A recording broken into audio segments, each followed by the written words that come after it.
Hey, everybody. This is John Buck.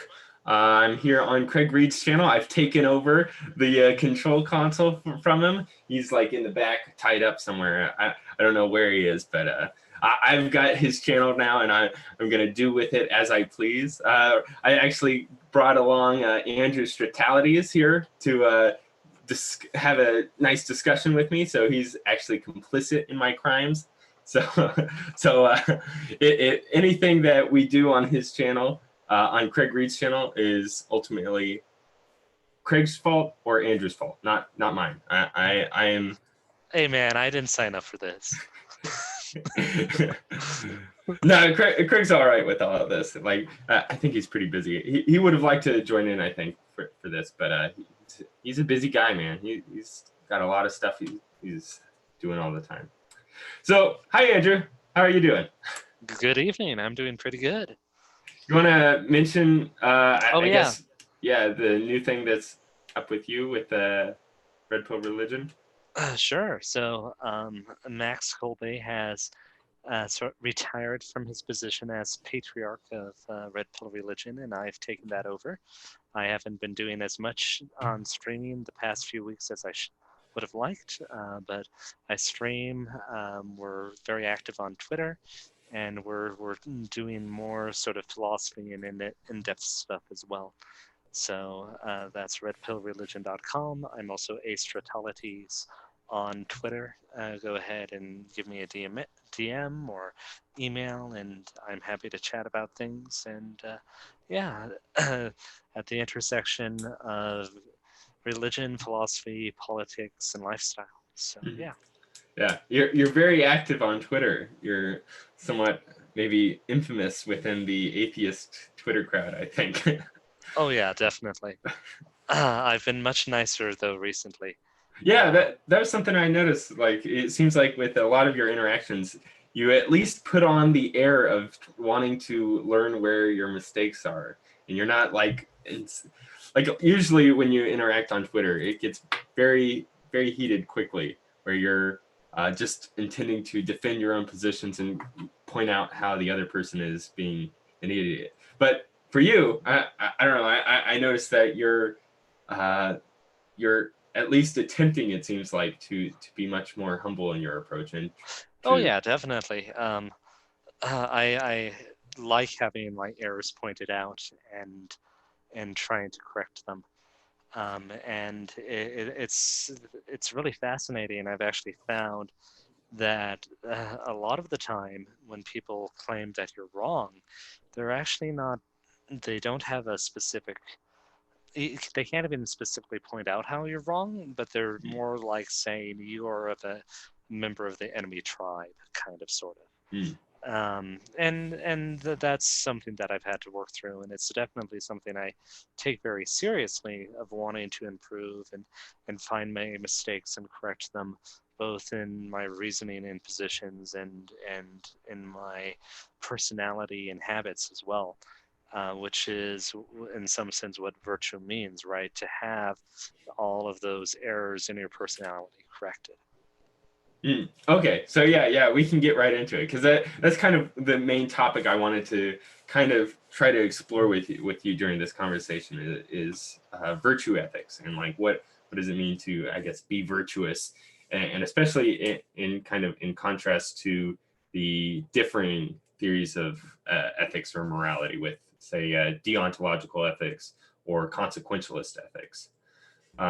So yeah, just kind of your one word explanation. It seems like your virtue ethics is about becoming, I guess, better or more virtuous in character. So, Yeah, mhm. go ahead. Well, yeah, I was just going to ask, like, what is, I guess, what does that mean exactly to become more virtuous or to become better? Sure, sure. So the way that virtue ethics basically models things, and I'm giving a very simplified, stoic flavored example of this, is that goodness isn't compliance of actions with rules or compliance of actions with maximizing utility or the goodness of consequences, but goodness is actually an aspect of, or the character of an object or a subject or a person. And so to be a good person is actually to have that characteristic of being good and habitually making the right decisions and judgments and actions. And so that's what virtue ethics fundamental tenet is basically, is that it's the character of the person or the state of the person's soul which determines whether their action is good or bad, not necessarily whether the actions are in accord with the law or if they have good consequences. I see. And So no, go ahead and finish your point. yeah, that's sort of the key thing, and that comes into teleology of what does it mean to be a good man, right, or a good person. And the Stoics and Aristotelians and so on would say that we have a final ends or purpose of what we're supposed to do, and they detail that in great detail. And the analogy is, just as a good racehorse is one that wins races, a good human is one that has virtue and good morality. I see. Okay, so yeah, that's making it a little bit more clarified in my mind. So it has to do with like emboldening your character, or I don't know, becoming of a greater character such that you're able to make the right decisions when given the opportunities. Whereas maybe if you're of a lesser virtuous character, you might be presented the opportunities to do what is right, but there are certain restrictions within yourself as a, I guess, self-moving agent that is keeping you from doing so. Is it something Right. kind of like that? Yeah, exactly. And so and the Stokes have a very detailed understanding of free will and their understanding of fate. And basically, what you're saying is exactly true. Is that there are two parts to every action. There are the externals, and then there's the internal state of your soul that is under your control and has been built up through habit and action that determine whether you act rightly or wrongly in a situation. Right. So like that's kind of the stoic, I don't know, central theme or thesis that there are the events and then there are our moral perceptions of the events, and the two are kind of distinct from one another. Right. Yeah, exactly. And the great example of this is, a tragedy befalls you as an individual. You become very ill, right? Let's say, Mm-hmm. you become very ill and are unable to do anything but be treated by the doctor.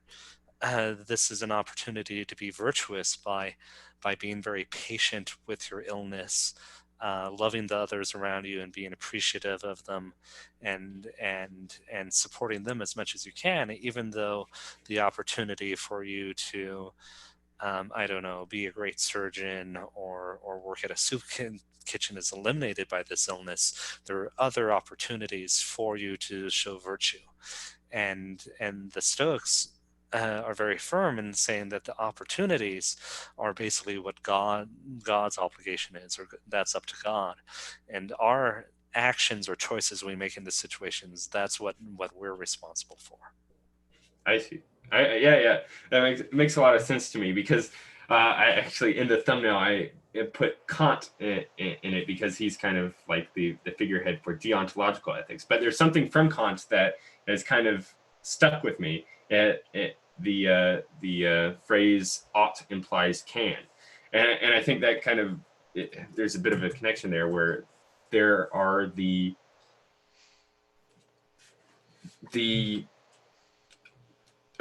there's the situations that we find ourselves in, and within each situation there are certain limitations for how we're able to respond or interact with things. And so yeah, thinking about it within the Stoic virtue ethics, like if you're a slave, you don't have the capacity to or you don't have the opportunities to say rule a kingdom virtuously. That's kind of outside of your abilities. But if you're like on the other side of that, somebody like Marcus Aurelius, you have these opportunities, and so to use these opportunities, I think there's a quote from him that like a man or something about man can be happy even in a palace. So that like it kind of running in distinction to from say like the cynics of the time, like Diogenes, who lives out just with his bull and kind of like mocking everybody in a way that the opportunities that we find ourselves within are kind of like I guess the I don't know the fate for which we are supposed to act in response to, rather Yeah, than kind of definitely. rebelling against that. Yeah, and that's the thing with virtue ethics, especially the Stoic understanding of it, is that it scales both up and down. So the Stoic system of ethics, both or of virtue ethics, which I would argue Christianity takes a lot from, especially the Eastern tradition, scales up to someone like Marcus Aurelius, who at the time was literally the most powerful man on earth, and also scales down to like someone like Crates or Diogenes or Epictetus, who was Mm-hmm. literally a slave. Right. And the same principles are applied in these different contexts, and that what makes it sort of a more universal ethic. Um, and this is one of the subtle distinctions between Stoicism and certain interpretations of Aristotle's virtue ethics, right? So uh, the Aristotle tends to emphasize natural virtues a lot more. Of in order to lead a good life, not only do you have to be morally virtuous, but you also have to be like beautiful and strong and wealthy, Mm-hmm. basically. That's roughly the argument from some of that context. And the Stoics are a lot more hard line, and they say all you need is moral perfection. And then they also the Stoics sort of have this little bit of a mystical side where they say that to be morally perfect is to have complete connection to the logos of God within you. And that's sort of the key thing, is that if you believe in providence, then it should then it is the case that uh, God would not do anything that would cause God would not judge you on things that are outside your control in some sense. Um, and that's sort of the key Stoic principle of that, is that the externals don't matter. What matters is your moral character. Hmm. Okay, so that's really interesting. So, like, if for Aristotle having the understanding that there are like better ways to be, such as like it's better to be a master rather than to be a slave, and it's better to be beautiful and well liked by everyone. These are certain like I guess natural virtues, but within I guess Stoicism, these natural virtues are just irrelevant, or is it that they can be avenues for which we can vice can take control over us, maybe? Yeah. Or So and there's some diversity in the ancient Stoic thought, but basically the Stoics, like the Cynics, were a lot more suspicious of wealth mm, and worldly success. And basically agreed with the Cynics that the quote unquote shortcut to virtue, mm, was to live a life of voluntary poverty in many senses. mm. And Kind of and like fasting and asceticism. yeah, exactly. And that was the shortcut to becoming to moral development. Mm, Um, and so there's a lot of sympathy there. The other thing that Stokes would say is basically natural virtues are an entirely different ontological category than moral virtues, and so the, the, they would say, yeah, we agree that it's better to be healthy rather than sick, popular rather than alone, rich rather than poor, but it's much, but if you compare any of those things to a vice, it's always better not to have the vice than to have any worldly good. And that's where the real strong resonance with Christianity is like, well, what's the worth of the world if it costs you your soul? And the Stoics would agree with ancient Christianity that one blemish on your soul is enough to lose your entire soul for the soul, basically, Hmm. or that there's a really strong distinction between moral perfection and imperfection. So what would that like be a blemish on one's soul? I can kind of understand it from the Christian perspective, say like from reading the book Crime and Punishment, kind of the guilt that we have from doing something that we know we ought not to have done. But I guess from within a Stoic understanding, what would that mean to have like a blemish on one's soul? Sure, basically this, and the Christians perfected this model of psychology, but basically the Stoics say that you get a bunch of impressions of how things are on your mind, and like I'll use an example of from my own life. You see a beautiful woman with someone else, and you get a Mm-hmm. tinge of jealousy, right? Mm-hmm. It is bad that man has that woman and I don't, right? And that emotion comes before your mind. But depending on how your mind has been trained and formed, you will either grab onto that thought and be like, yes, this thought is correct, and sort of make this passing thought into a big thing, or you'll examine it and say, well, no, that's actually about something external to me, so it doesn't really matter, and it just sort of floats away. Mm-hmm. And so the Stoics would say that a blemish on your soul is any of those imperfections in your cognitions that cause you to grab onto those incorrect impressions and treat them as though they are true.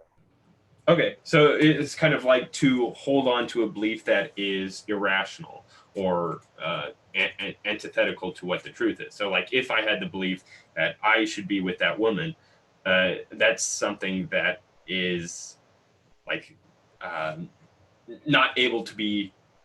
Well, yeah, it's something that it's not able to be achieved except, I guess, through vice Yeah, or yeah, I could like murder her yeah, boyfriend yeah. and then kidnap her to Canada, right? Mhm. And then I would quote unquote have her. And that's the thing, is you're exactly right that the Stoics viewed all the passion that they call them passions, which it's hard to translate into English, but they considered all of these vices to be irrational passions, and that there's this irrationality of it that is in discord with the human nature as it ought to be. Hmm. So the passions are like, I guess, antithetical to Stoic virtue ethics. Yeah, and they're very precise on how they define passions, and passions are in some sense unlike what we would like there's this Catholic system of like the seven deadly sins, right? Hmm. So the passions are broken into four categories of basically thinking something, uh, being afraid of something that you shouldn't be fearful of, um, uh, being overmuch afraid of something, or let's see, give me a second to remember them. But Hmm. basically, the idea is, well, we'll go over them with their names. This will help me. Hmm. So one of them is lust, right? And lust is in a very general sense of basically desiring something as though it is the highest good when it is not the highest Hmm. good. And so they would consider actually anger or rage a type of lust, because rage is the desire, the destruction of someone or something. And if it's a irrational rage, irrational anger, which I'm calling rage in this context, then that's actually a form of lust or too much desire. Hmm. Um, then another example is one that is translated kind of poorly into to English as grieving, which is to think that something is evil when it really isn't, right? So for you to be overly upset that you lost $10, Mhm. And if you feel cheated out of this when someone else got $100 or whatever, that is this sort of sense of grief that they use, which is an irrational, um, irrationally shrinking away from something. And that's sort of the idea is that the passions are irrational, reaching for or shrinking away of externals. Now, you had mentioned a bit ago that within Stoicism, it's kind of like uh, I don't know. The ideal is to kind of be interacting with the pure logos, or like even within poverty, you would, as long as you were with the logos or in alignment with the logos, that would be for the good. There's an element to that I can like I guess mistranslate maybe into kind of the Christian understanding of having like a personal relationship with Jesus. But I'm not so sure that that's really uh, the way that it was interpreted or understood by the Stoics, maybe. So it was close, but not exactly the same. Because for us, the Logos is the incarnate Christ, Mm-hmm. and has a personhood that is particular and active in history. But the Stoics did understand God as Father and lawmaker.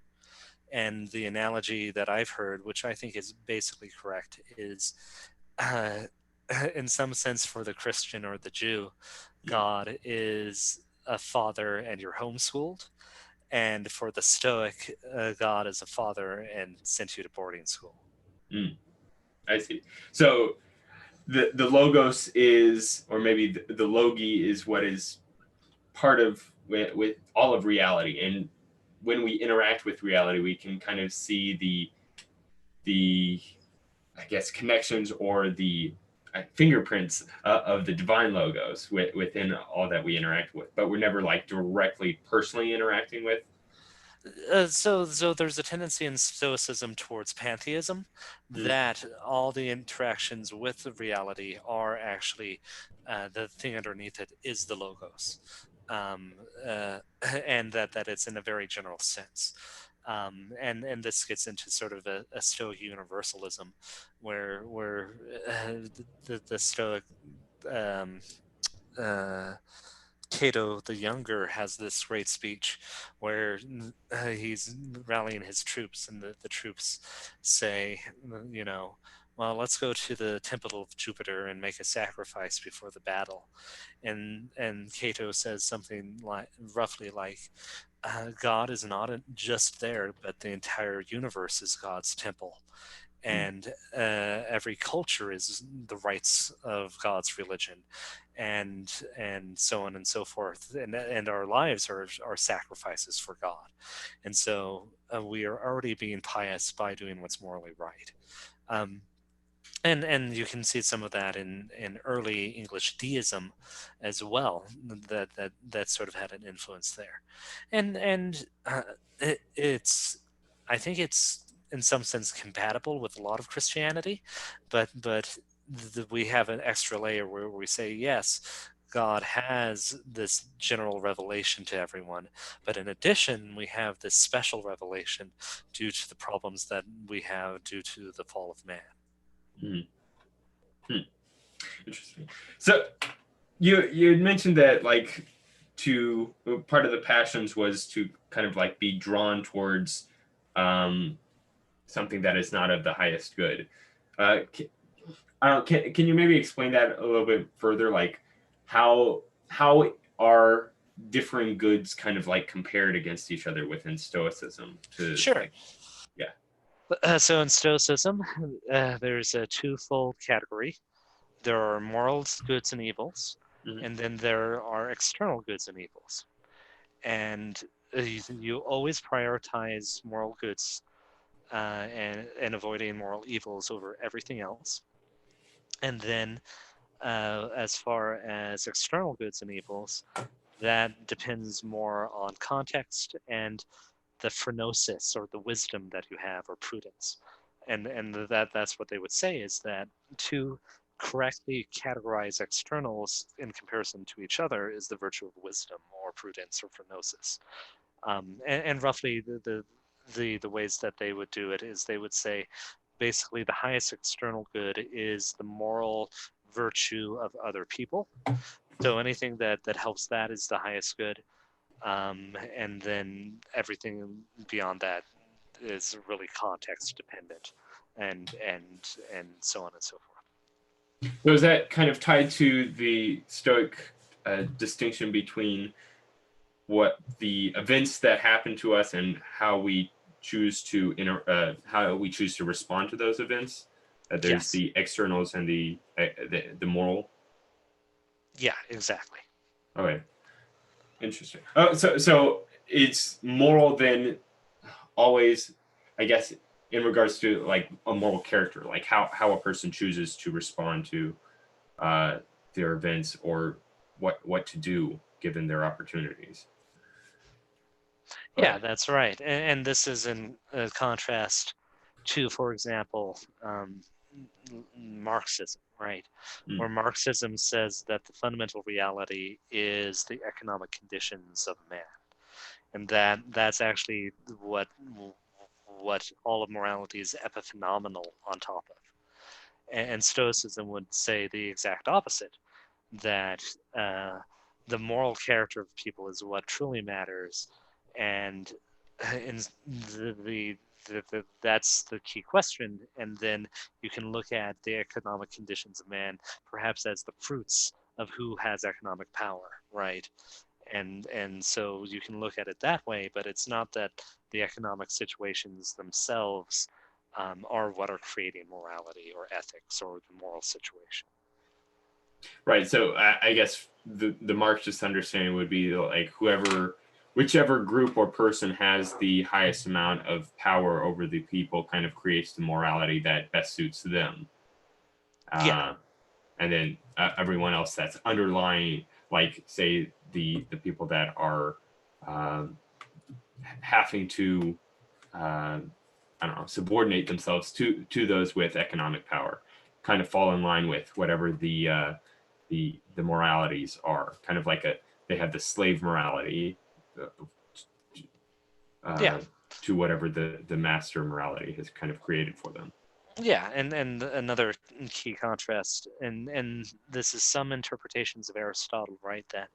That for the Stoic and the Christian, Mm. the widow with two pennies, right, who gave her two pennies, actually had Mm. greater virtue, or at least equal virtue, to someone like Solomon, right, who Mm. was incredibly rich. And the more Aristotelian view, and would be that Solomon actually had more virtue in some sense than the woman, because they tend to conflate natural virtues or externals with moral ones. Yeah, it's funny because I recently had a debate on the Think Club channel, and I was arguing in the favor of the simulation hypothesis. And when given the question as to what sorts of reasons would uh, human society or any society really create simulations in which there are people that will undergo suffering within them, wouldn't that be kind of like immoral? Like, for what reason could you have for doing so? And I kind of raised the possibility that in the future, in such a time as such a high technological capacity of being able to kind of like do anything with the stroke of your stroke of your fingers upon a keyboard, like being able to, I don't know, like 3D print some sort of viral disease that could like kill off half the population or something like that. You would want to make sure that the only people that were living within such a society with all these technological capacities at their disposal would be ones in which they would not use this technology in such a way that would be detrimental to the greater society. And so that was like my argument was that like to yeah, that is why we might put people into situations in which they are both downtrodden and have like low economic status and not able to do so much, and see what their character might be like in order to see how they will respond to certain I don't know things outside of their control, and also what would happen if we put, say, maybe the same person or a similar type of person into a high economic status, and see how they use that, whether they use their great power for good or for ill. And I Yeah, think, yeah, yeah. No, go ahead. yeah, exactly, and that's that actually is a very interesting argument, and a good one, I think. And the other thing is, Stoics would actually say that the world there is suffering in the world because the world is a machine for making sages, and a Stoic sage is someone who has reached that moral perfection. And it's sort of interesting because the word sage in Latin, I believe, is Homo sapien, Mm. which is wise man, and so that's what the world is designed for, is to bring forth this ripeness, or this bearing fruit of human nature, is how the Stoics would see it. Now, of course, in my argument for that, I think it sort of relies a bit on reincarnation being somewhat of a possibility, or at least the some sort of afterlife. You could think of it in sort of a Christian context, but most Christian understandings only have like kind of a singular afterlife of the resurrection or living up in heaven, rather than kind of a recurring sets of stages. Yeah, well, here, let me put on my science fiction hat for a second, right? Okay. So I have a society, and I have the power to make simulations, right? Mhm. So what I would do is I would make those simulations, and then I would select the most virtuous people from those simulations and embody them inside, synthetic bodies or real Mhm. bodies or whatever. Yeah. Um, and that's an interesting take on it, it's sort of an interesting thing to think about. But yeah, and that's sort of actually one articulation of Stoic thought was from Zeno of Citium, who was the founder of the school. And after Plato, the way that philosophers would articulate their school would be by making a republic where those things were embodied. And it was funny because in Zeno's Republic, basically all the virtuous sages had almost carte blanche, and all the people that weren't virtuous were basically treated like children. Uh, Hmm. and and and so the sages didn't have money, they didn't have law courts or temples, but they would construct those things for the non-virtuous Hmm. as preparation for virtue, because they were sort of like children. And is this a real republic that they were built, or just like their fictional understanding of like what the world would look like given these kind of these ethical principles? It was a fictional world given these ethical principles. Okay, right. Okay, that's interesting. So yeah, creating a world in which they were the kind of the builders of it, but not the people for whom that for they weren't building it for themselves. They were instead building it for their, I guess, progenitors, or the people that would be, so that they could go through the same sort of transformation. Yeah, exactly. Um, oh man, where was it gonna go with that?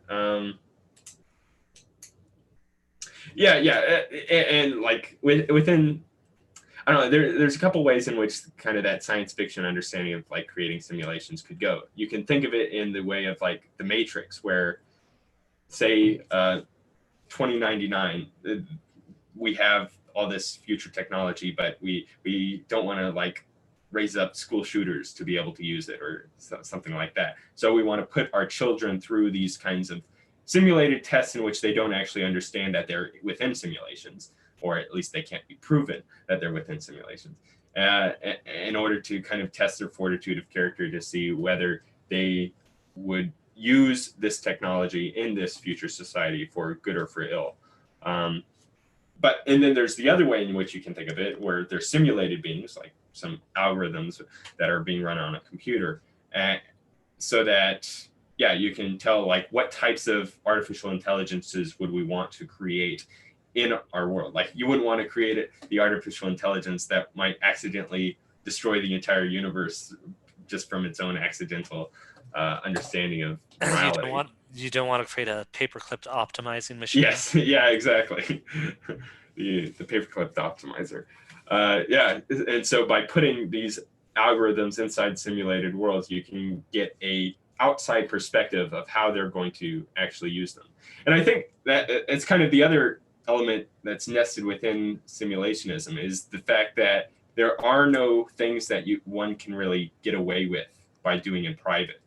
There's always the things that are, I don't know, if it's some sort of tally on your score as a character that are going to be, I don't know, being that's going to be noted as you do so, or the fact that like maybe you're, I don't know if you've seen Rick and Morty, but there's this video game that they play in it that's called Roy, where you play this character named Roy just to see how what you do in the world. And like Morty, he goes back to the carpet store and lives a life as a boring, just this guy that kind of does nothing with his life.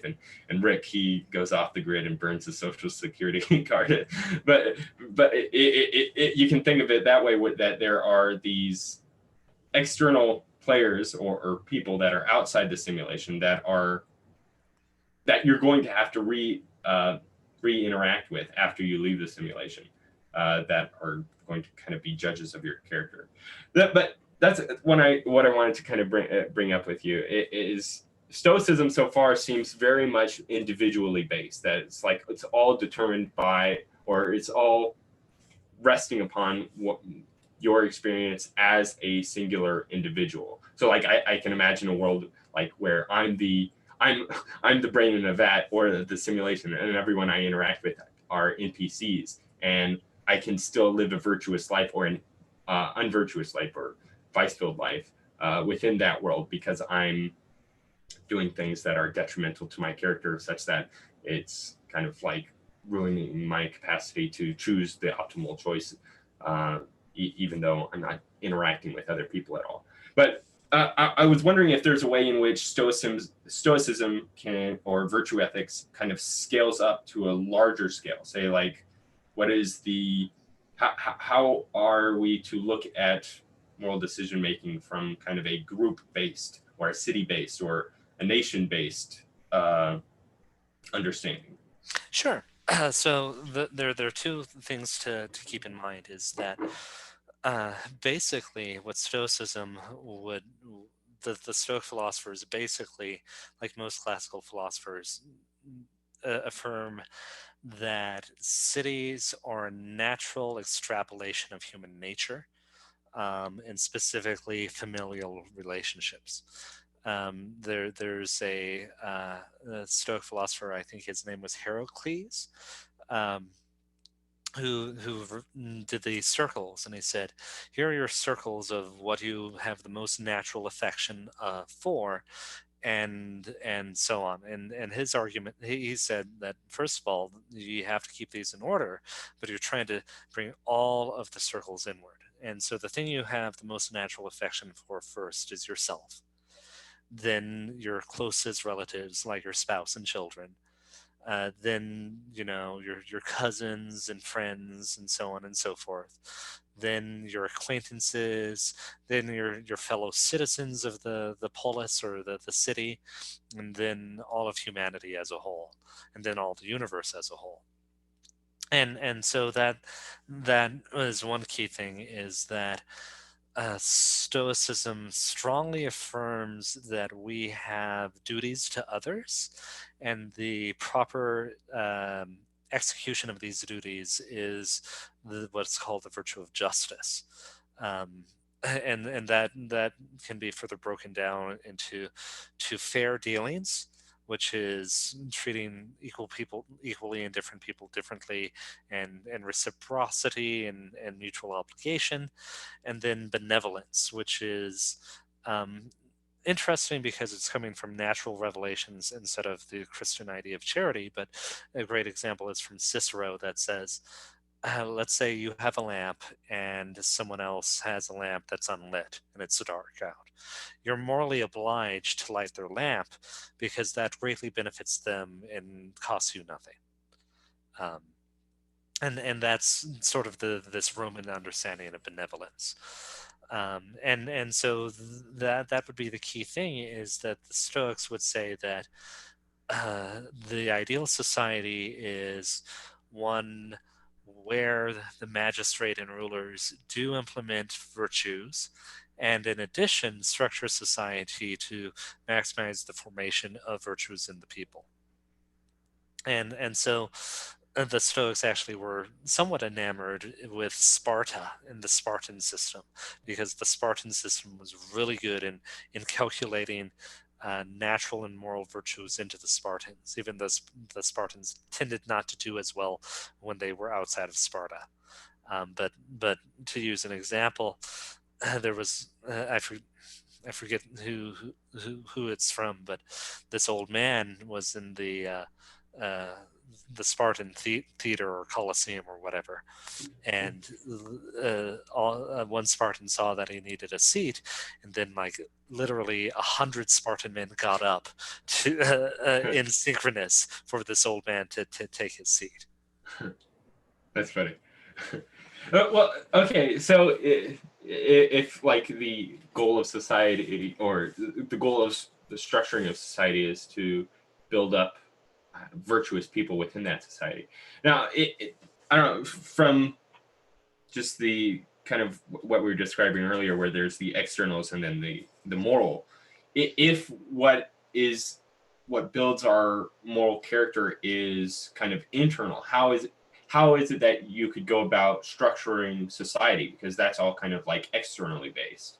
Sure. So the analogy that is most conducive to this is um, human moral development is like language, right?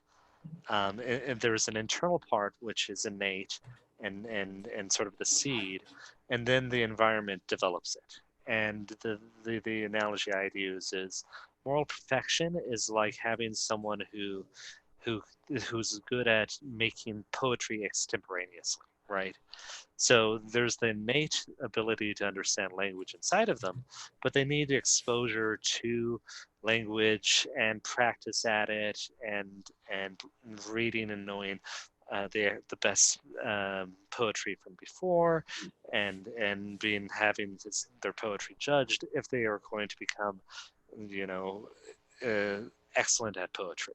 And I that's sort of see. the same thing with Stoicism. So like presenting greater amounts of opportunities for them to exhibit virtue, and then I don't know, would society also be structured such that those that maybe exhibit unvirtuous like behavior might be, I don't know, downregulated in some way, Yeah, or maybe yeah, punished? so a big thing in Stoicism is that we learn morality best from models rather than lectures. Hmm, And there's a lot in Seneca about how these incredibly virtuous philosophers learned how to be virtuous through an apprenticeship.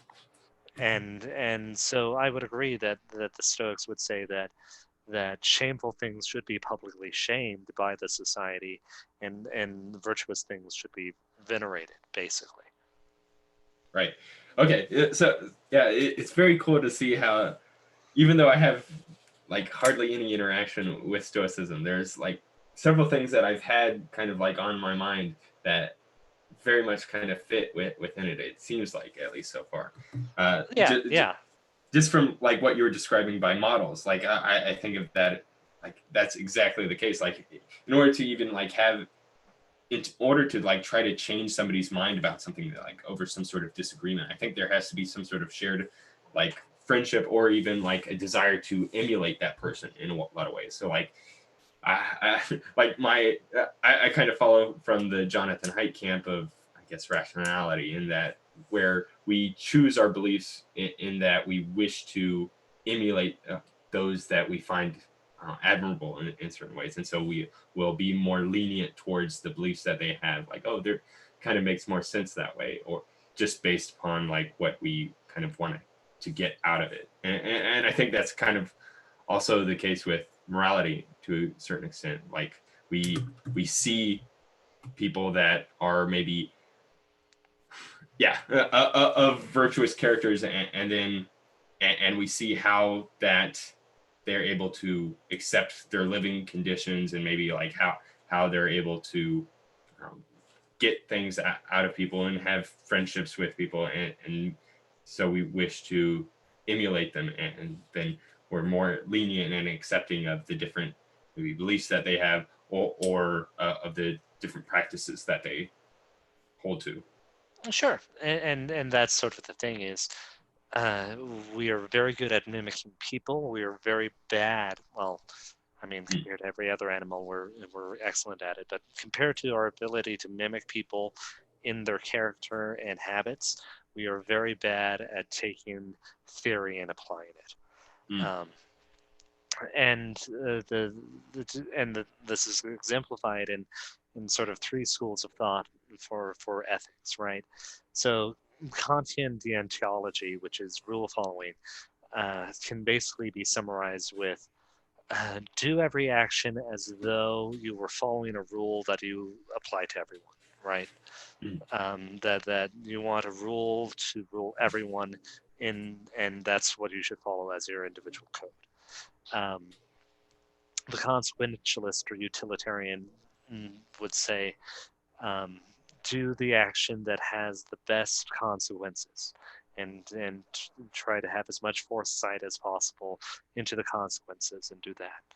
And Stoicism is funny because it says, be as Socrates was, but if you can't do that, do your best to try to be someone who's trying to be Socrates.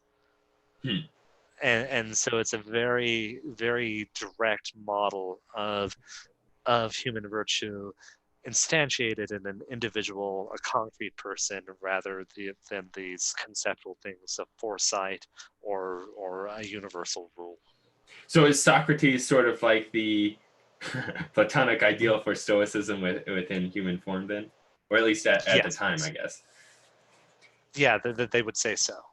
And I suppose from a Christian understanding of Stoicism, that same ideal is instead found in Christ, which is maybe exemplifying it to a greater degree than Socrates did.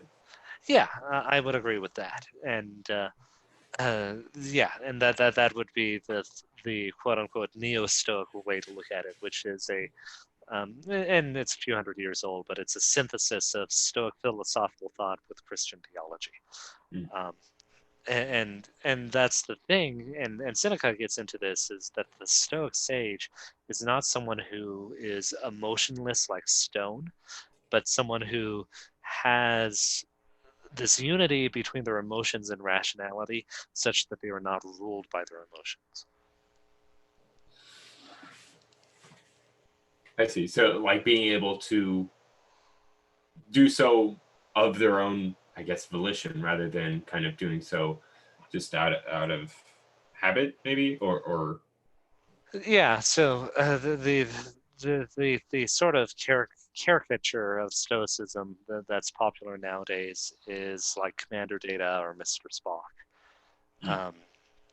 where the ideal Stoic of Socrates or Hercules or Christ or whatever is someone who feels those emotions but is not overwhelmed by them to the point that they engage in vicious action. I see.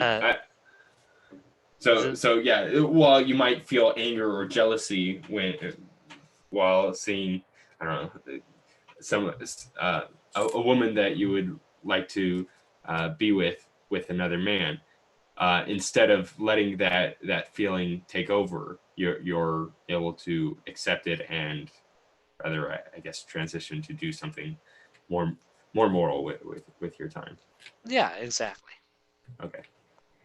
Now, you had mentioned that one of the Stoic, I guess, duties was with injustice, the equal dealings. Is that a universal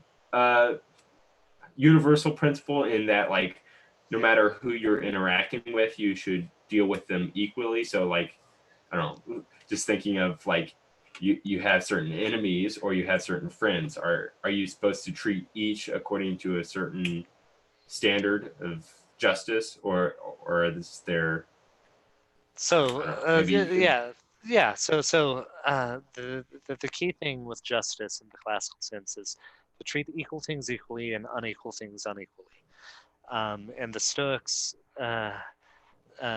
based on Marcus Aurelius, emphasize the fact that everyone you engage with, even people that are vicious or your enemies, have this divine spark of the logos within them that you must respect, even if they are damaging it by vice or what have you.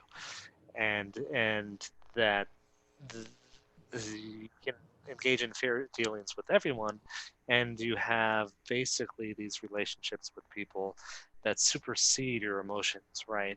You have certain duties to your brother, even if he's a bad brother. You have certain duties to your father, even if he's a bad brother.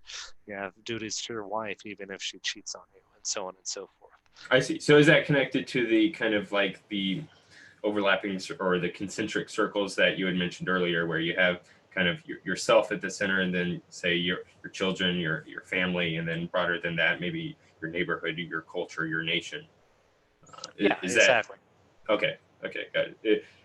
Is there a difference then between the I guess classical Stoic understanding as the yourself as an individual is your primary concern, and then the Christian kind of neo Stoicism that maybe isn't so like self based? Well, there's a subtlety in the Stoic thought where the self that you have to be worried about isn't your material condition, but your moral condition.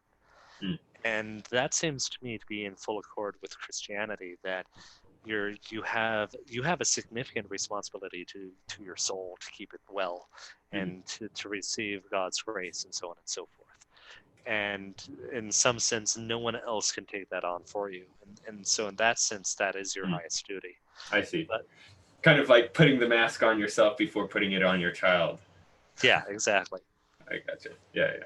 Because yeah, that's the only thing that you really have under your control. That, and so yeah, yeah. Nobody else is going to be able to But save your soul for you.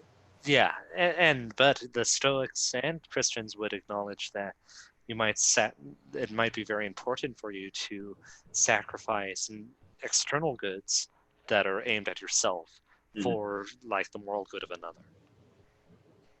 Right. I was curious because it seems like you've had some interaction with his work before. Like, what is your impression of Jonathan Haidt's work? I don't know how familiar you are with it or not, but. I've read some of it online. I think he's correct that we see like I'll use an analogy from Vision that we see morality in like six different colors, so to speak, Mm, um, and that there is a complex interaction between our moral sense behavior and sort of this cultural or individual learning as we observe others. And I think that I I haven't gotten into like his ontological or what morality is, but I think his description of morality is accurate and very useful. mhm. Yeah, it seems like he's kind of taking a kind of a Humean base where morality or uh, it's all kind of like ontologically based within our perception, or not perceptions, but I guess our impressions of things, that they're just subjectively based within what we've evolved, so that like there's um, the care harm foundation is based within kind of the ways in which uh, we have evolved a need to take care of young within a group, or for a child, or even kind of the sense of neoteny. I think that's the term where we perceive cuteness within other mammals with large eyes, things like that. So it's very much only evolutionarily based rather than anything uh, moral, platonic, or ontological, really. Sure, and I mean, in some sense, there's no way that he could survive in secular academia without that being the basis for it. Mm, yeah, but yeah, I found his work at first, like when I was first interacting with it, a lot of ways in which it can be, I think at least kind of maybe Christianized or interpreted under a Christian lens, and I think there's several others as well, like Glenn Scrivener. He's done several videos on Jonathan Haidt and discussing like the elephant and the rider, and he's a Anglican actually, which you are as well, I believe. Yeah, that's correct. And the general model of System One and System Two, which the Mm, elephant and the rider is one metaphor for, is it seems very true. And Kahneman uh, detailed that out, that basically we have two ways of thinking, mhm. of one that is quick, automatic, one that is quick, easy, and heuristic based, which means it makes consistent mistakes, and one that is costly, requires attention, and is sort of linear and methodical. Right. Um, Yeah, and that's and Daniel Kahneman, Thinking Fast and Slow. yeah, that's right. Yeah. Okay. And there's this very interesting interaction between them, of basically mutual feedback loops that change both our personality and our cognitive abilities. Right. Gotcha. Are we getting some interaction in the chat? I see both SJ's come by, Craig, the actual Craig, has stopped by, as well as Eve Kininen as well. Let me see if there's any questions for you or anything like that. Also, Lane Gotham, welcome. CM Bradley's here also. Welcome, everybody. Oh, yes, SJ says, Happy Halloween. I'm handing out candy in my driveway. I keep on, like, I don't know, I don't really do anything for Halloween, so it's kind of a something that I'll just pass by. I don't know about you, though. Oh, some see, yeah, I'm not on mute. Some kids will come by, but it's pretty snowy where I am, Hmm, so probably not very many. not too many, unless they're dressed up in their winter costumes. Let's Yeah, see. exactly. Uh, Buzz Magister says Socrates was more interested in the well being of others and less with himself, I think. Potentially, but at the same time, our biography, our understanding of Socrates is sort of at the peak of his life, Hmm. um, both from Plato and Xenophon. And it very well might be the case that he had reached his moral peak. We don't really know much about his early life except that he was a soldier, Hmm. and a very courageous soldier at that. Hmm. Right. Yeah. I think he had, or at least from the descriptions from Plato, that like he had a wife that he kind of like hated, and kids, but I think they had grown up. And there's a way in which I kind of think about some of these very idealistic characters, and consider like what how would that change based upon like say their familial situations. So like with Socrates, he was an old man, but if he was a young man and he was kind of like uh, giving up his life for the love of philosophy, but at the same time, kind of like leaving his wife and children fatherless. Like how much that would kind of like change the, I guess, the So, so I do have a gentle correction to offer, that okay. Socrates himself, he might have been married twice, but he definitely had a second wife during his philosophical career, Okay. and young children. And he jokingly, or half jokingly, probably haha, only serious, said that since he married such a shrewish woman, it cultivated his need for philosophy. Um, and so he was executed, Mm, and left his wife a widow and his children orphans. mm, And but at the same time, I feel like that's on the Athenians, not mm, on mm, Socrates. Um, uh, and Epictetus talks about this, and he basically says you have to weigh it for yourself what you're called to do, and he gives this details and analysis of like, well, do you want to be a cynic and live basically as a street person, or do you want Mhm. to have a wife and children? And what load is a better fit for you? And Epictetus talks about how your duties in your life change over time. And, as a young man, he had to deal with his sexual desires. And as he entered his 70s, those disappeared. So he didn't have to deal with them anymore. But instead, he had other biological issues to deal with.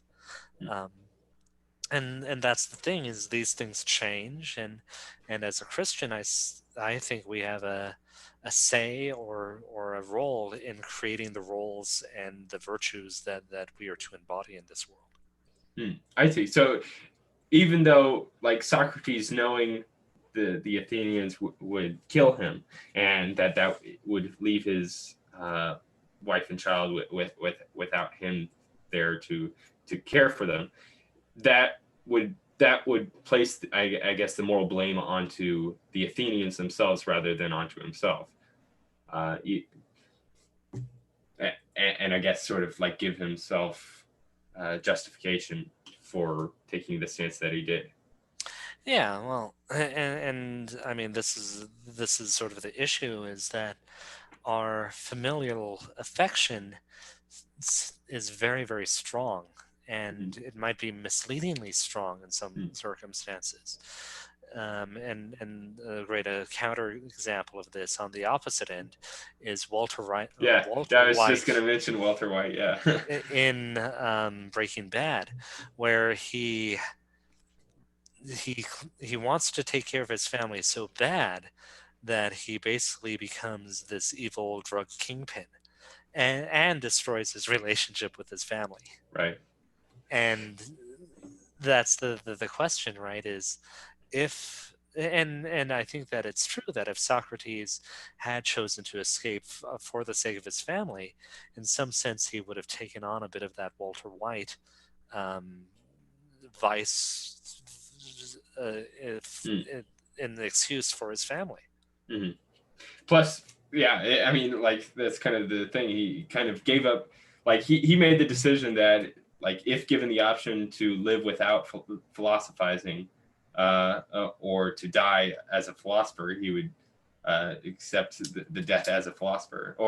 And so yeah, it may be the case that like to continue living, he would be uh, a miserable burden on his family there that may not even yeah, and Yeah, would tarnish his soul along with it, I guess.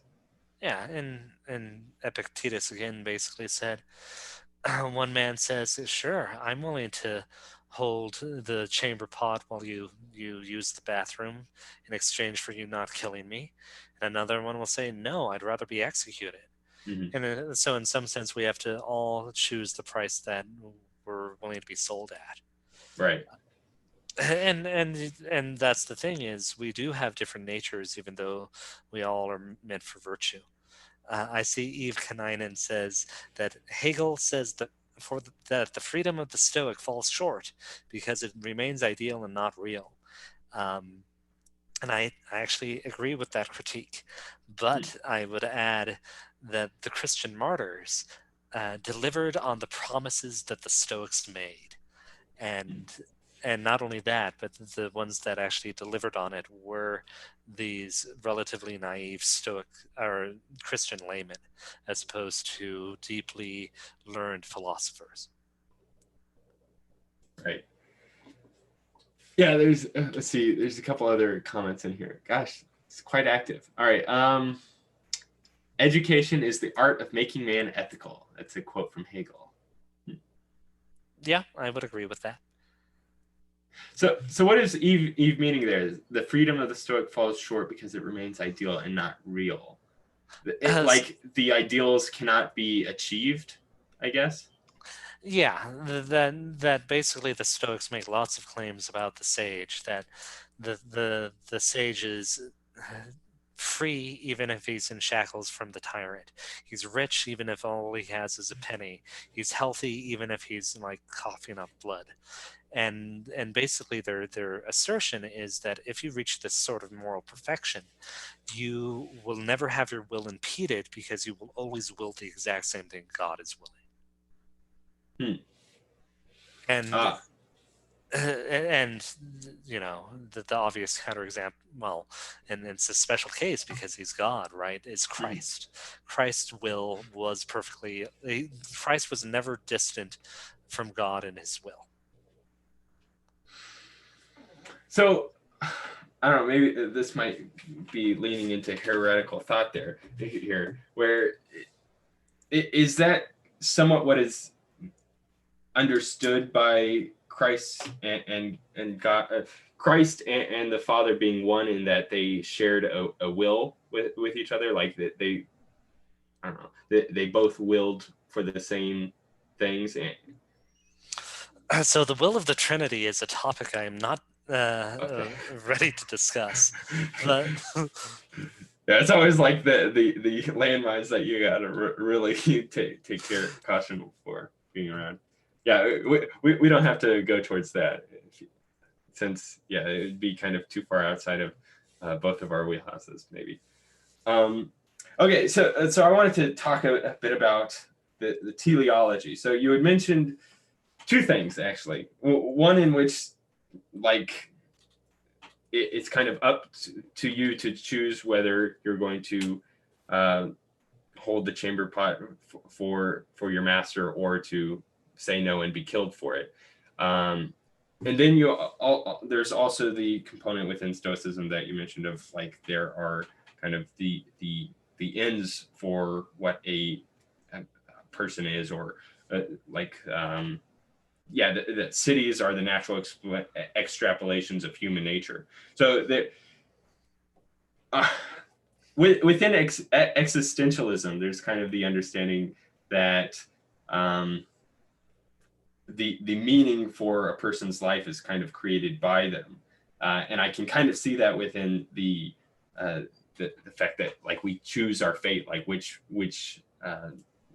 life we would rather go down, and like Socrates lived his best life because he chose to die by the Athenian ruling, rather than to live a life in hiding outside of Athens.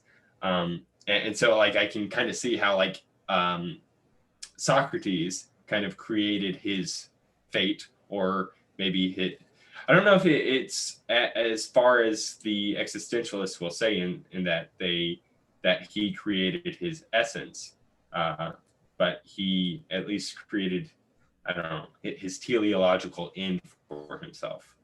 well, I would say, put it a little differently. I'd say that Socrates was a good gardener of the seed of virtue that he had, and a good receiver of the water of grace that he got.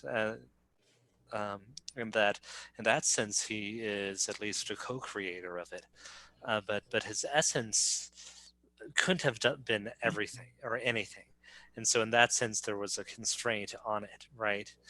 And that's what I'd say there is that, and we can get into the question of, uh, can we see these virtues when they're not tested, right? So that's sort of the key thing Mm. is, and a great counterexample of this is Saint Francis, right? Saint Francis, basically everyone agrees, was a very holy man, but he was never a martyr, even though he desired to be a martyr. And the word martyr means witness. Well, Socrates was a martyr, and it was a witness, and he was tested, and we got to see how he handled that test.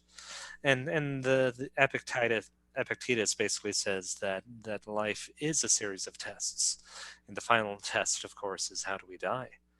Um, and I have to thank Eve because she reminded me that the Stoic sage prefigures the Christian saint, but the Stoics did not have an understanding of the necessary of grace to handle human fallenness, because the Stoics thought it was just that we were finite, not that we were fallen. They prefigure grace a little bit, especially Seneca, but that's the key thing that they're missing is the Christian understanding of grace. Hmm. So, what is the Christian understanding of grace there? Uh, The I guess the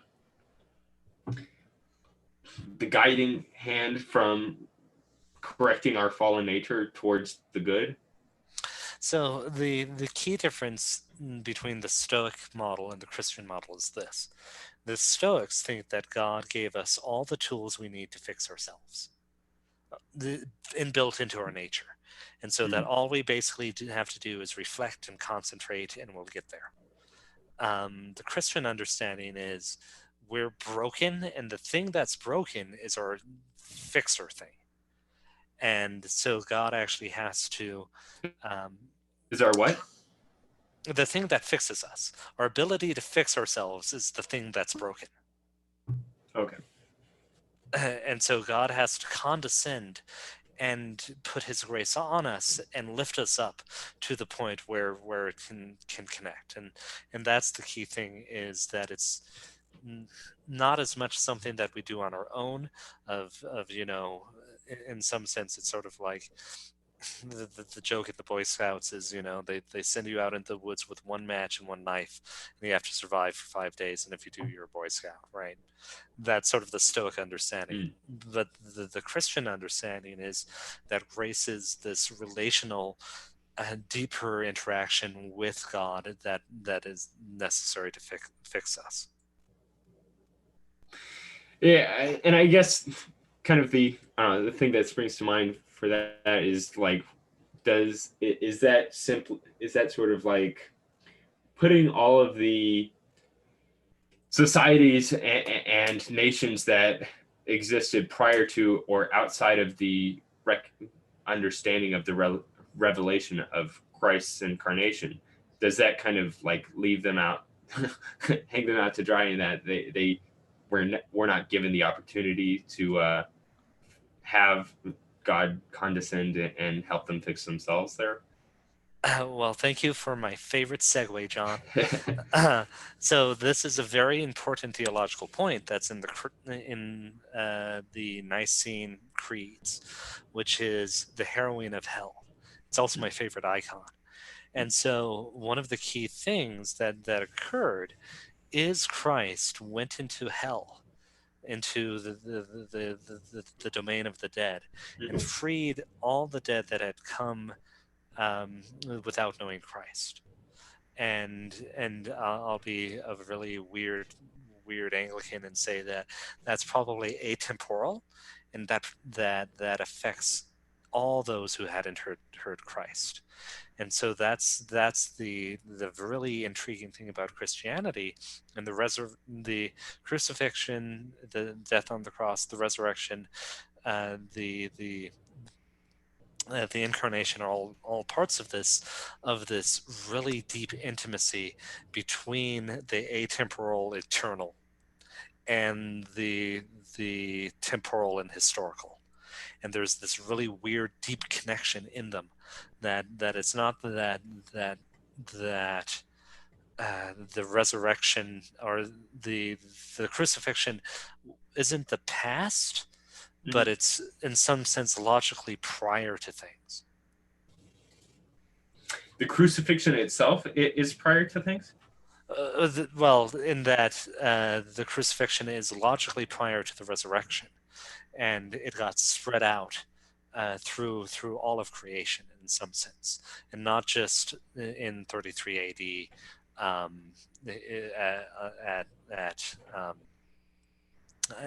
the hill of Calvary. Like I don't know, the way I'm kind of imagining it is, I guess, kind of from I guess B theory of times, where time kind of all exists all at once.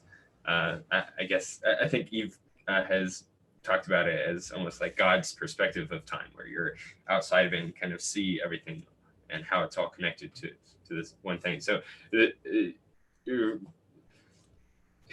the crucifixion, and I suppose Jesus's descent into Hades, it is something that exists outside of time, and so is up, uh, I guess, up for grabs for all those that do go through death.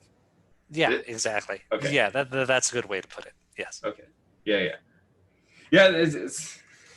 I've been I read C.S. Lewis's The Great Divorce a while back, and I know you're a C.S. Lewis fan, another fellow Anglican of yours, and as I understand it, his kind of like interpretation of hell, it is also in alignment with the Orthodox understanding in a lot of ways. I think there's certain interpretations within Orthodoxy that has to do with like toll houses and like maybe layers of hell or Yeah. layers of heaven. Yeah, and the issue with those is they seem to be more allegorical explanations rather than concrete models. And basically the issue with like purgatory versus hell versus paradise is Mhm. we have some clues and things to help us target our lives and understanding and our what actions we should take, but we don't have a very precise model, and we're not really entirely certain, which is a very Anglican and very Orthodox, Eastern Orthodox way to look at it. Yeah. And for whatever reason, there's a much more detailed tradition in Western Christianity and especially Roman Catholicism. And part of that depends on special revelation from saints, and part of that is uh, detailed doctrine, which is what Romans are very good at doing. But Mhm. Yeah. Okay, but anyway, I was just bringing it up as sort of in connection to what you were saying, that like I think the quote from C.S. Lewis is like the gates of hell are locked from the inside, where upon death we are kind of like given the option to well I don't know if it's we're able to choose after we've died, but maybe it's only when we exist temporarily that we have this option, that yeah, we have the choice of accepting God's grace, or existing without it, and like existing only upon our own kind of will, without kind of, I don't know. yeah, Maybe yeah. I think my understanding is quite off, because when I had raised the question to you during your last Q&A stream, I think on Twitter, where I think my question was something like, how how is it one can go about submitting one's own will towards the good, or something like that. And it seemed like your guys' response was not so much that it's putting your will in submission, but maybe putting it in, I don't know, uh, tandem, maybe, oh, with the good. But maybe I'm misunderstanding. Yeah, and that's actually a very Stoic understanding of it, right? One of the analogies that the Stoics use is a dog tied to a cart, and in some sense, the cart is God's will or fate, and we're the Mhm. dog. And if the dog runs at the same pace as the cart, the dog does not feel that it's on a leash. But if the dog is staying still, it's going to be dragged, and it's going to really, really suck. Um, and in some sense, that's what it's like between, you know, accepting your fate in a loving manner, or rejecting God's will. And that I think has a real alignment of how we should think about hell. Mhm. It's you know, rebellion against the ground of your being. Mhm. There's another quote from Eve I want to put up, which is perhaps the best way to think of it is the cross extending through all of time, but the cross point of the two arms crosses at being at 33 AD. So that's where the exact intersection is, but it still spans across. All right. Yeah, yeah. I can see that. But yeah.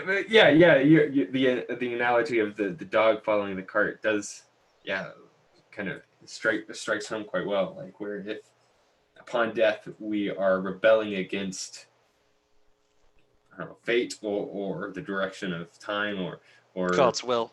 yeah, God's will, then we're going to be just straining at the neck and it's going to be choking us the entire time. But if we instead go along with it, then we are, uh, yeah, able to exist within the beatific vision. At least I think that's Aquinas's understanding of heaven.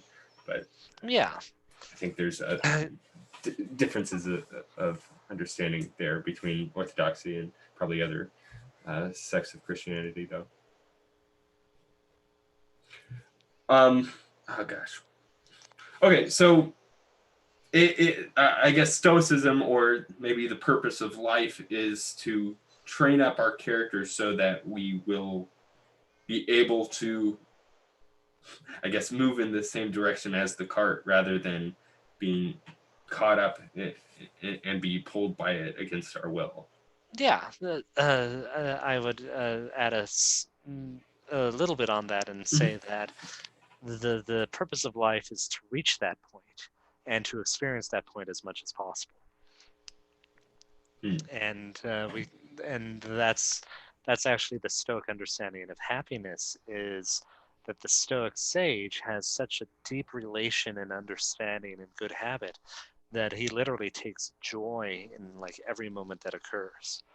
And the analogy that Chrysippus uses is, let's imagine my foot was conscious and aware of its teleology. It would actually take joy in going into the mud and uh, and doing what a foot does of supporting me and stuff like that. And that's what we have to do too, as conscious beings that can be aware of our own teleology. So, in the teleology of that sense, is it based upon the will of the controller of the foot? So, like, similar to like a dog being carried along by the cart, it would the teleology of the foot be sort of the dog in that scenario, and my, I don't know, mind and capacity to move my foot and use it towards my will would be the cart pulling it. Yeah, So that's right. okay, so it is teleology based upon like human will, or not even human will, because ultimately I guess it is grounded within God's will. But is that kind of how it, Yeah, the ontological grounding for teleology? so the ontological grounding for teleology is things have purposes, Mhm. and that in some sense we can judge how much something fulfills its nature by how much it fulfills its purpose. Mhm. And the example That that really speaks out to me, being kind of like my introduction to philosophy being pragmatism. So I like that. okay, excellent. And so the analogy that Ed Fazer uses is a cat is good if it's a good example of catness, right? Hmm. So a cat that like is missing all its fur and has lost its limbs is not a good example of catness. And you can actually see that in its inability to be a good mouser or cause me allergies or get into trouble or all the other purposes of cats. Mhm. Or Hmm. and you know But uh, and yet those traits of a cat are kind of things that have been domesticated into them, like in the same ways that like the domestication of the dog was to be trained to be man's best friend. But that, like, I don't sure. know. Yeah, teleology. Well, and the thing is, you can do this at many layers, right? In some sense, it's the teleology of dogs to be bred by humans. and to have their teleology modified by us. And you can see this in Mm, like raw materials, right? That mm, that the purpose of ore, in some sense, or one of the purposes of ore, is for us to make tools out of them. And then each one of these tools has different teleologies that we engage in, and we don't fully create the teleology, but we do it in a way analogous to how God does it, right? In sort of the same way that a child can make a mud pie or easy bake oven when their father is a baker. all right. Okay. So yeah, that kind of makes more sense. There, like, yeah, the teleology of clay is to be used into whatever shape it's. Uh, To be sculpted into, yeah. yeah. And so I guess there's an element of that within most things. I don't know. There may be some things that are less capable of being sculpted, and other things that are more capable of being sculpted Yeah, towards, I guess, the will of the good, oh, the will of God. and that's actually a key thing, is that part of the imago Dei, the part of being made in the image of God, is Mhm. that we are creators and creative. And so to fulfill that purpose, there's a lot of sculptability or in the universe, or ability to be gardened, or ability to be created, or melded into new things. Right. All right. Let me see if there's more in chat. It's been hard because like there's a lot of like really smart things going on in the chat, but I can't keep track of both happening at the same time. So I have to have you shut up for a little bit so that I can follow along with what's going on here. Shutting up is my favorite activity.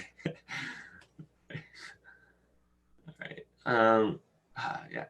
The kingdom of heaven is a condition of the heart, not something that comes upon the earth or after death. And that's a quote from Nietzsche. Hmm.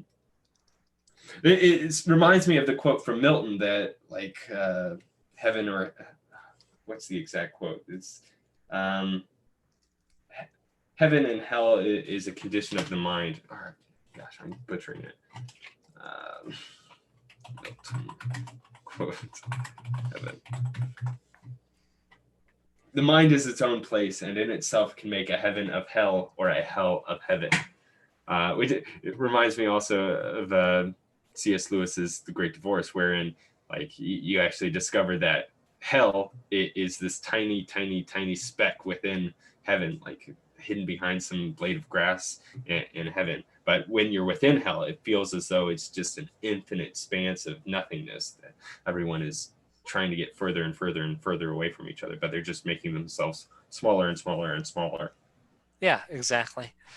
Another allegorical um, explanation that the Eastern Orthodox like is that heaven and hell is exactly the same, except that heaven is the presence of God that you experience when you love God and are prepared for Him, and Mm-hmm. hell is what happens when you experience God but hate Him. Mm. Yeah. So really the only difference is uh, Your your soul or your attitude. will. Yeah. Yeah. Yep. So is the will something that can be manipulated by ourselves? I mean, I guess that kind of gets into the whole free will debate within, I know, Stoicism. And Yes. yeah. And part of the issue is the terminology in the free will debate is so all over the place that it's difficult. But basically, my position, and I believe this is the Stoic position as well, is that uh, there are chains of causes in reality, Mhm. and our will is something that is a cause as well. So, and the will is not composite out of, I don't know, The, more. the will the will is not fully composite, but can be influenced by other things as well. Mm. And so the analogy that Chrysippus uses is, let's say there's a barrel, right? Mhm. And you kick the barrel, and it then rolls down the hill. And the the shape of the barrel determines how it rolls, as well as the hill. And his analogy is that the shape of the barrel is our will, and then the slant is the externals or things that affect it. And so his belief, and I think he's right, is that the shape of our will, our habits, what do we continuously and habitually will, is under our control because it's under our will. And Mm. you run into some complexity because um, it's a product of your will over time rather than in each instant. I Mhm. don't think we necessarily have what's called radical freedom, um, uh, where we're able to will against our habits voluntarily, Mm. but we definitely have the ability to voluntarily change our habits. Mm.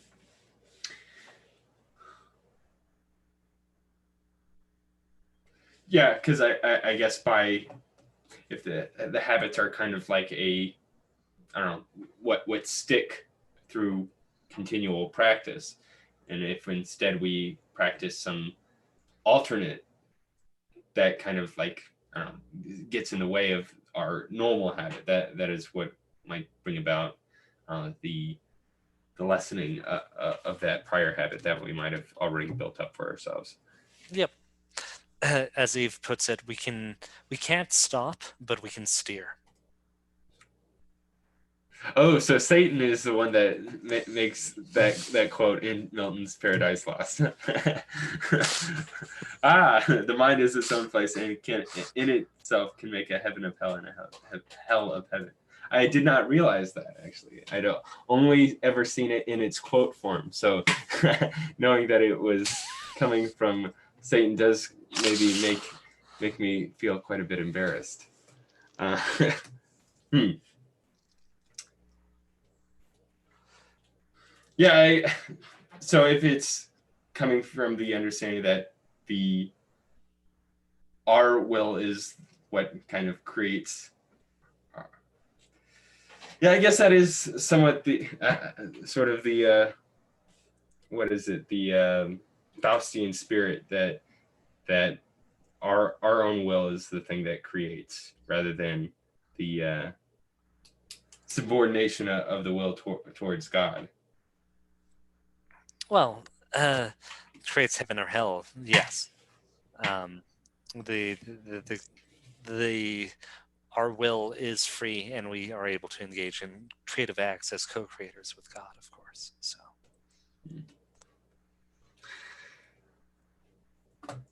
Um, all right, let's see if there's anything else from chat. But this has been really, yeah, really great, Andrew. You're quite knowledgeable on a lot, and this has been. Yeah, I'm gonna have to like re-listen to this a couple times because there's a lot to this that I think. Yeah, I definitely want to research it more and get a much better understanding of virtue ethics because it seems like there's, well, maybe we can go into that a little bit. Like, what is it you think that virtue ethics maybe has better explanatory power, or um, something that makes it better than maybe the alternatives with, say, Kantian deontological ethics or consequentialism? oh well, I mean, I think it's actually a complete model. It accurately models the reality of virtues or the reality of morality, and with that you get all the pragmatic benefits of that, right? It's actually a system where everyone can follow it, more or less. Everyone can use it to analyze the virtue of actions, and so on and so forth. The other thing and is that it offers an excellent explanation of why we judge some people as good and some people as evil, and tend to make those judgments based on character Mm. rather than as just a collection of actions. Right. Um, Yeah, I was kind of thinking about that because, like, you could, like, from a consequentialist understanding, it, you couldn't really judge somebody to be evil if they had intended to murder somebody, but they were just highly incapable of doing so. Like they Yeah, continually tried to poison somebody and I don't know, keeps on the, messing up. yeah, exactly.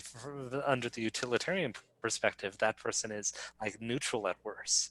Yeah, Uh, yeah. The intent to murder is not a immorality within consequentialism. Now, what about mhm. like deontological ethics? Because you had mentioned that within Stoicism there are the duties, and that's kind of like it seems like the basis to a lot of Kant's. Well, I don't know, somewhat of a basis within Kant's ethical framework. Yeah, the issue is that duties hang off of character or virtue rather than vice versa. So the issue is the example I use is we'll take the Stoic principle, right? Socrates is how we should act. Now imagine Socrates was the lawmaker and coming up with a set of laws for us to follow. That type of Mhm, deontology works, but let's imagine that I'm the Joker, right? Well, mhm, okay, Joker, come up with a set of laws everyone should follow. And then that's real easy. The law is there is no law and chaos shall reign. Um, mhm, and that's the thing is that those duties are actually mm. dependent on the character.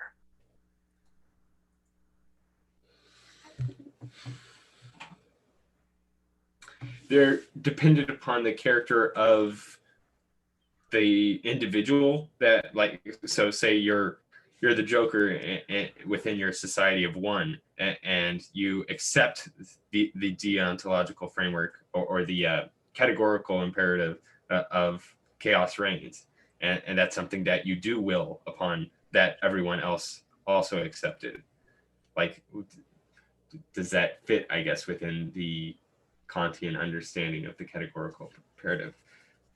I don't know if it That yeah, I mean, I don't know if it would. I think I'm just badly interpreting you because I know Kant's ethics are like very much based within like the rationality of the thing. So to say that chaos reigns is to use a kind of ordered speech in order to communicate an idea, but that itself is kind of like antagonist to the very idea that I'm trying to uh, impart by saying the words chaos reigns.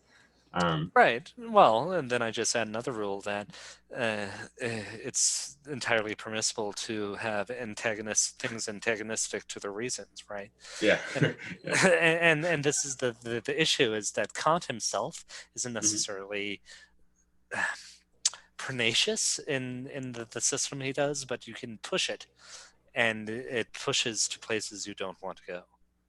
Hmm.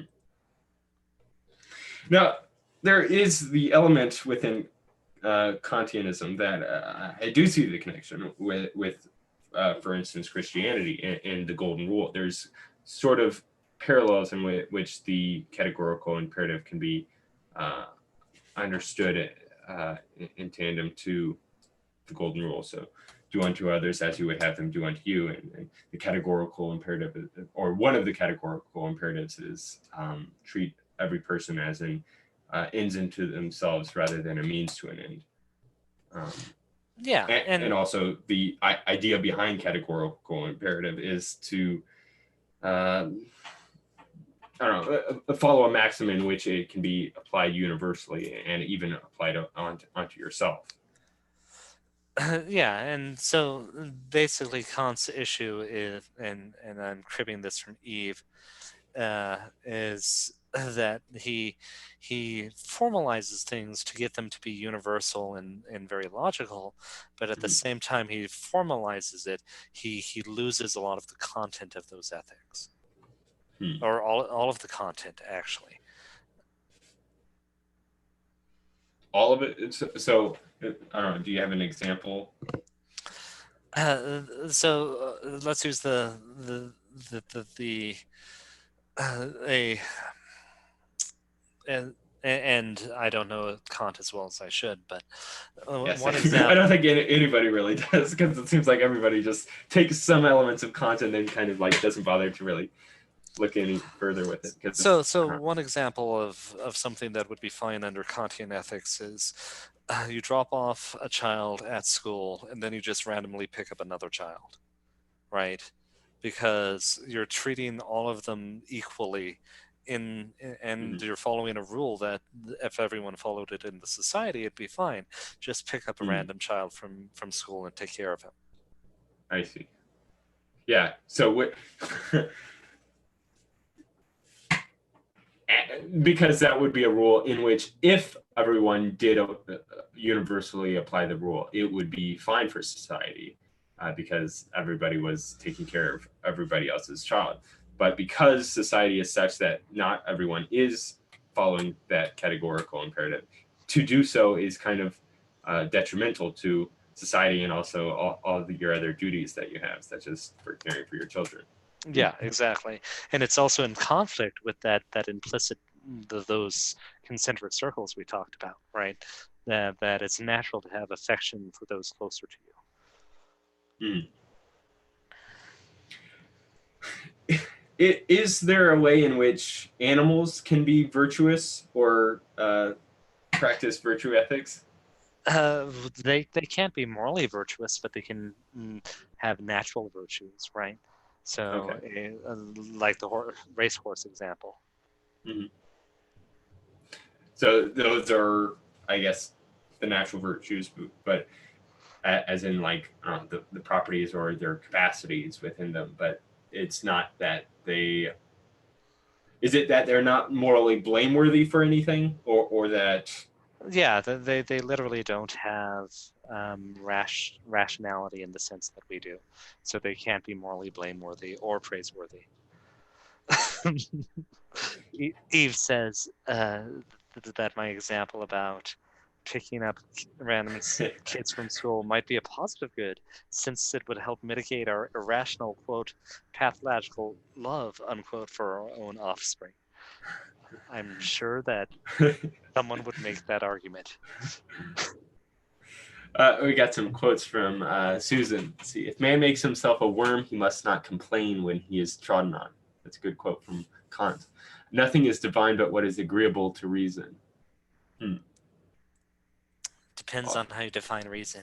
If you define reason as the human capability to know truth, I agree. If you define reason as our ability to be calculative, I disagree. Mm-hmm. A categorical imperative would be one which represented an action as objectively necessary in itself without reference to any other purpose. That's also from Kant. Now, there was something I had heard from someone on a lecture from of virtue ethics that, and I think this was actually taking more from Aristotle, that there are certain goods in and of themselves. So and then there are sort of goods that are used in, I guess, conjunction to greater good. So like a good in and of itself would be the desire to be happy or happiness that would be from Aristotle. And then there are other things that are good because they bring about happiness in some ways, like ice cream or money.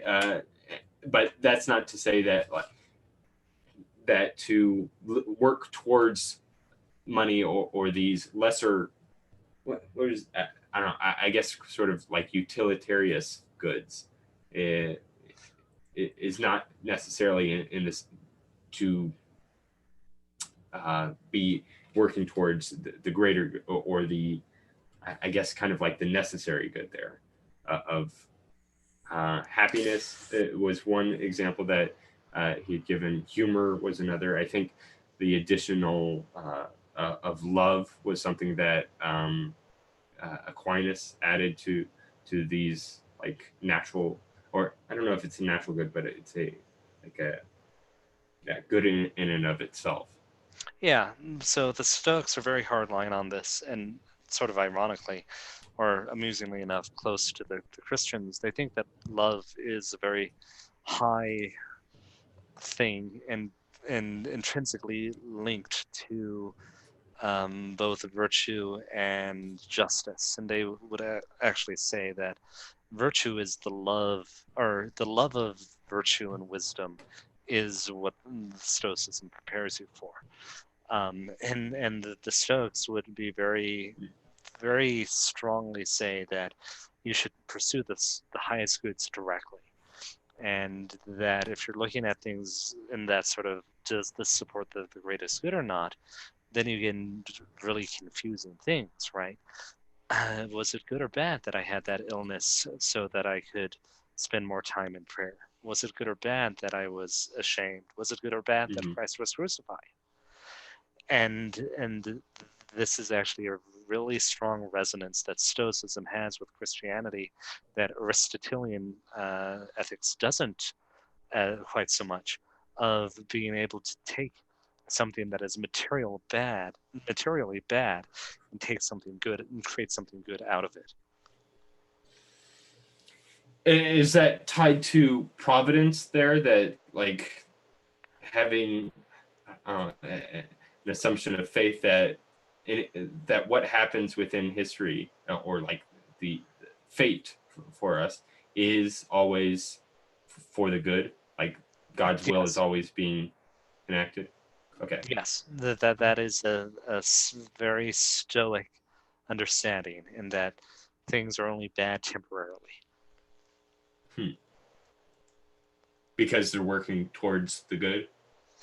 Yeah, that's right. And the other weird connection between Stoicism and Nietzsche is the Stoics believed in eternal recurrence, like Nietzsche Hmm. exhorted people to, which is a really, it's an interesting model of how the eternal connects to um, the, the the specific or concrete. Yeah.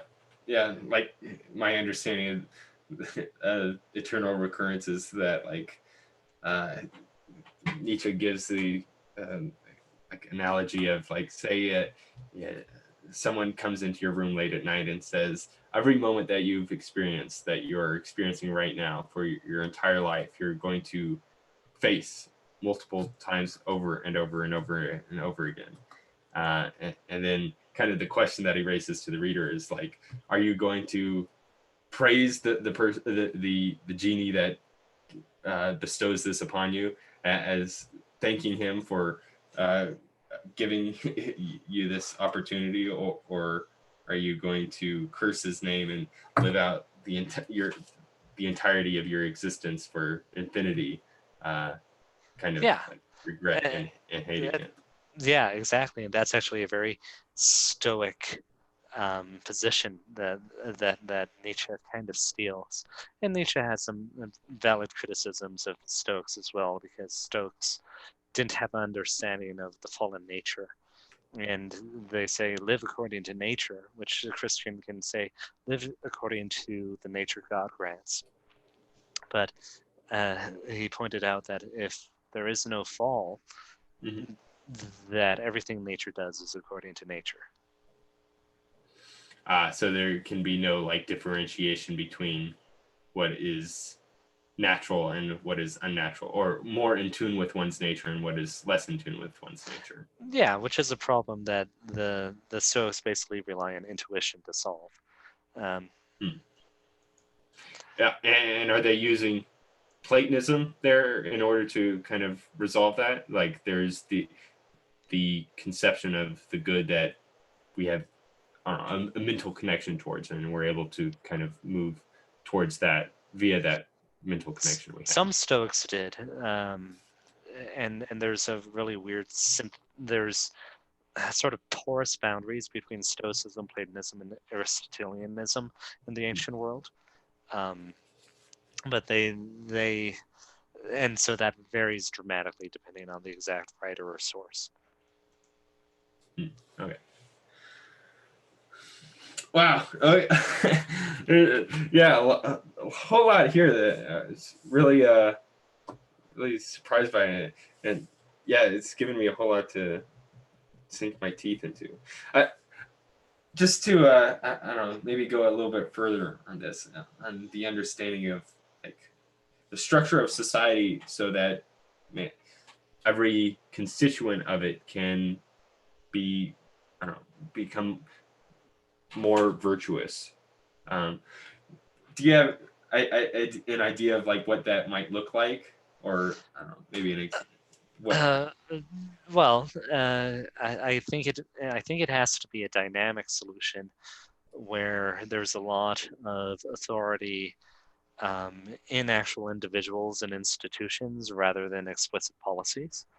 Um, and that is sort of the key thing that I think Americans get wrong compared to more classical understanding of things.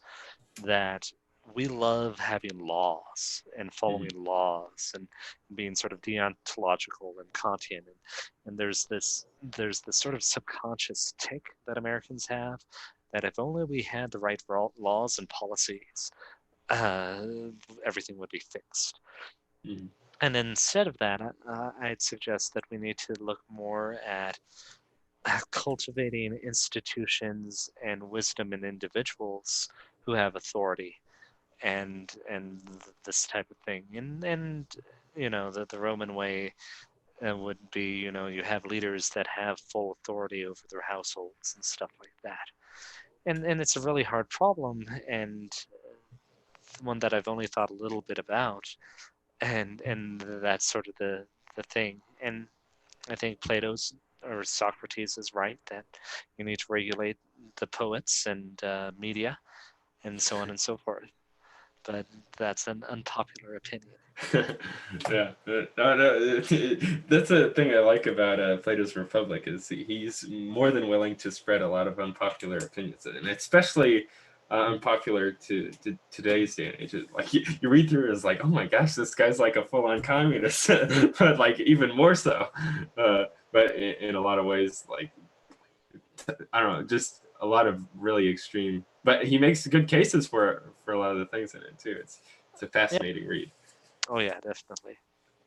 All right. So I don't know. Maybe as a final kind of point to leave us off on, like, how might one go about cultivating virtue within oneself?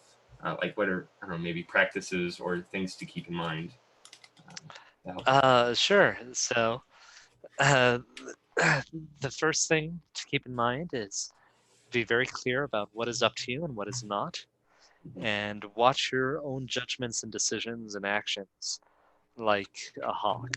And Mm, it's often helpful to imagine someone that is an exemplar of virtue watching your actions throughout the day, or at least at night when you go over your actions to see what you did well and what you did poorly. Um, reading scripture is a good way to do it too, especially wisdom literature. Seneca is very readable. Marcus Aurelius is a good start. Um, and so that's what I would suggest. great. So you're you had pointed out, yeah, keeping a watchful eye on all the decisions and things that you made. Maybe I don't know. I do keep a journal that I write in before bed, but it might be a good thing for me to kind of reflect upon what were the choices that I made and that are sticking with me or that were unvirtuous or virtuous. Yep. So Epictetus and Seneca have slightly different versions. The simple one I like Mm-hmm. is what did I do wrong? What should I have I done? And what did I do that was good? Hmm. What should I have done and what did I do that was good?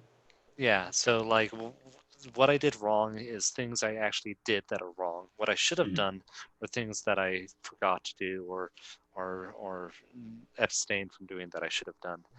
And good things just, give me a little bit of encouragement. That's really great. All right. Thank you, everyone. And Eve makes an addition. Rate your own performance daily. Yeah, sounds very good. Also, Susan brings in another quote from Marcus Aurelius. The happiness of your life depends upon the quality of your thoughts. Therefore, guard accordingly and take care that you entertain no notions unsuitable to virtue and reasonable nature. Exactly. All right. Yeah, yeah. Thank you very much, Andrew. You've given us a whole lot to really sink our teeth into. I'm sure Craig will be more than pleased to have this on his channel, and maybe he'll forgive me for stealing it for the hour. Has it only been an hour? No, it's been 2 hours now. Yes. Yeah. Ju- Just remember, John, it isn't technically stealing if you plan to give it back. Yeah, yeah. And maybe it's kind of like the sharing of the candle. Like Yeah, there's a sense of obligation that he has, and since he's not losing anything out of this. In fact, he's gaining from this transaction by having this wonderful conversation take place on his channel. So, all right. Yes, thank you everyone for stopping by. Go check out Andrew Stratelates on Twitter. He's a Stratelates. That's Stratelates. I remember it as like straight late, but remember late as in like you're late for a dinner, and then just spell straight in that same way. A straight lates. But yeah, I don't know. Anything else you want to leave off with? Maybe I don't know, for Red Pill Religion, or I don't know. oh yeah, we stream on redpillreligion.com. There'll be changes in the coming months and expanding into hopefully a nice home for thought and traditionalists and so on and so forth. And in a very stoic way, I'm going to say good fortune, God bless, and keep in mind providence. Thank you. Yes. All right. And that goes double for me. All right.